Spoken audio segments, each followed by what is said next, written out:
Hello guys, good morning kapusod kapamilya. Nandito tayo nag-stop over sa bayan ng Chaong, Quezon, kung saan matatagpuan ang pinakamasarap na pinakurat na suka at saka lambanog.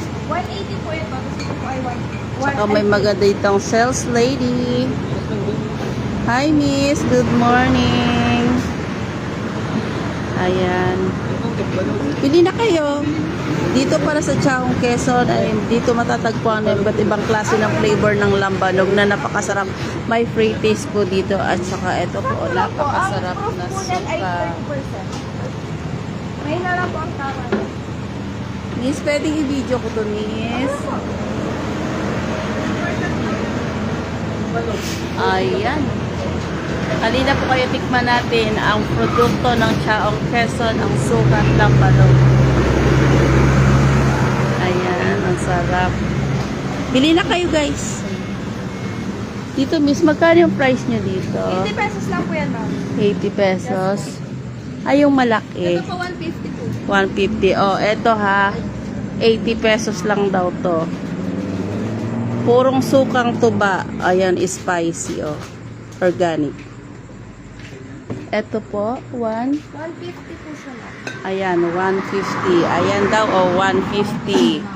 Ang laki na nun, with magandang sales lady, Uso lang po kami nung pinakamalaki po namin, which is po yung 180 pa lang. Ah, 180. Ano po siya, 1 liter po. Alin ang best seller nyo dyan, miss, sa inyong product na suka? Yung 180 po. 180. Yun po pinakasulat lang. At paano mo ma-recommend na yan ang best seller niya? Ito po kasi, ma'am, ang ano po niya, fresh po siya nung ginagawa ko. Like, ang naman niya po is sili tsaka bawang lang. Ayan yan ang ma-recommend ni ma'am ha, ang pinaka-best seller niyang suka na pure at masarap. Thank you. Dito naman miss, ano dito? Ito po, ano po siya? Sukang tuba din po siya, pure, pero wala po siyang babay.